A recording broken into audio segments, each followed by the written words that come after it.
We have some exciting news today regarding a potential second stimulus check and new stimulus bill. And you're probably going to walk away from this video today having a little bit more confidence in our representatives.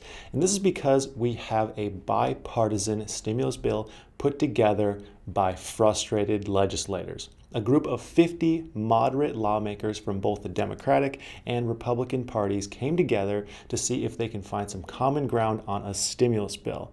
This group of 50 call themselves the House Problem Solvers Caucus. This is a perfect name. I love that name. We need more problem solvers and less problem creators. Hit that like button if you think that's a good name. I think it's a perfect name. I don't know about you, but I'm tired of the finger pointing, he said, she said negotiations we've seen for months. Find a solution and just let everyone move on with their lives. So the problem solvers came together and decided, let's try and put a stimulus bill together that we can both agree on. Even if it might not get passed, it will help our leaders see that there's actually a ton of common ground between us. There's something that can be done. And if you've been watching this channel for a while, you'll know there really is a lot of common ground. Both sides want a stimulus check, virus testing, school funding, enhanced unemployment, and so much more. The real disagreement comes down to how much to spend on those things. So really, we're pretty close on what needs to happen. It's just how much to spend. And I think nearly all of you would be totally happy if this proposal was passed. You'll see once I explain all the details. I mean, if I'm being honest, I'd be happy to receive a coupon for a free Subway sandwich at this point, but that's just me. Let's get into the details. The first item on the list is, of course, a second stimulus check. This bill absolutely includes it at $1,200 per person. So no big surprises there in the amount. What we don't know is if there are dependent payments. Odds are there will be a $500 dependent payment on any stimulus bill passed, but if adult dependents are included is still up in the air here. I would say if a stimulus bill gets passed with a stimulus check included within that bill, we can give it a 50% chance that adult dependents will also receive some form of payment. Next on the bill is $500 billion for state and local governments. This one's going to be tough negotiation-wise if it does get sent to the House and Senate, but most of the items of this bill are middle ground of the two parties. Republicans want $0 for small government funding. Democrats want $1 trillion in small government funding. Slice that in half. $500 billion in funding. I call this the last scoop of ice cream method because it reminds me of being a kid. You know, you go into the freezer, grab out the tub of ice cream, and there's just a tiny bit left in there. But of course, your brother or sister sees you grab it out and now they want some ice cream too. So what's your parent's solution? You split the ice cream in half. So from here, we have enhanced unemployment on the bill. So this bill outlines that we continue at $450 per week. Republicans wanted $300 per week. Democrats wanted $600. Last scoop of ice cream method, cut that in half, $450 per week. The $450 per week benefit would last for 8 weeks, then would replace up to $600 weekly in lost wages for an additional 5 weeks after that. There isn't a very clear definition of what replacing lost wages would mean here, but it seems to me like it would be up to $600 per week based on a percentage of your previous wages.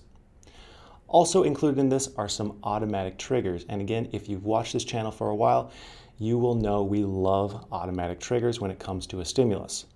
In this case, these automatic triggers would extend enhanced unemployment and provide a third round of stimulus checks if the economy hits certain markers in January of 2021. Those markers aren't exactly defined, but it would likely use the unemployment rate and possibly consumer spending or GDP to calculate where exactly the economy's at. And because I think automatic triggers are an awesome idea, I want to go a little bit in depth here as to why they make sense.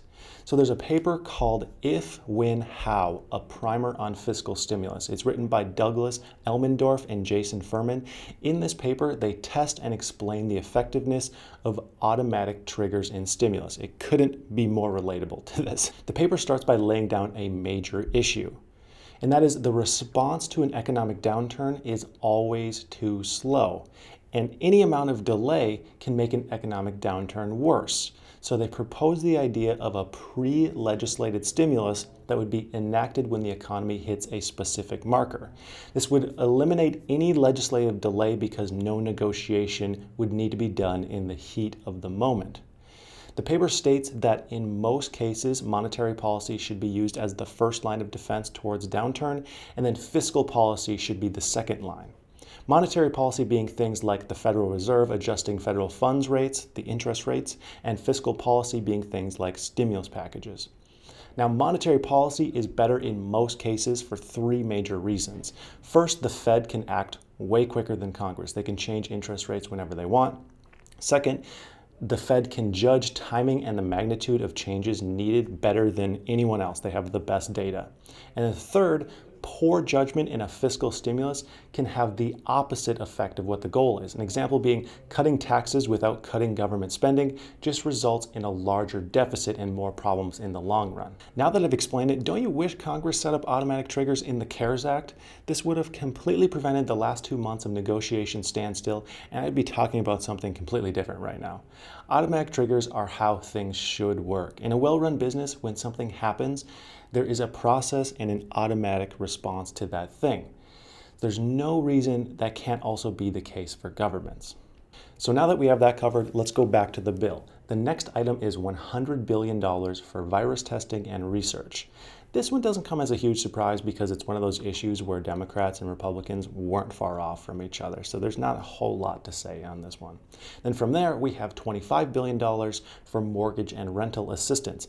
This is huge. It seems to me that the rent moratorium just isn't enough by itself. That really just pushes today's problems off to tomorrow since rent is ultimately due at a later date.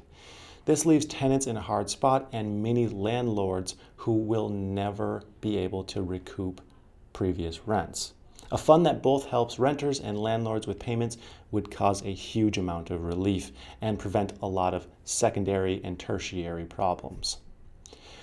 Next, we have $130 billion in funding for schools. There isn't a ton of specifics here, but it's likely very similar to what we've seen, with a portion going to schools and a portion going to colleges. The next two items are included, but we don't have dollar amounts for them yet. Those things are food assistance and funds to help with voting in November.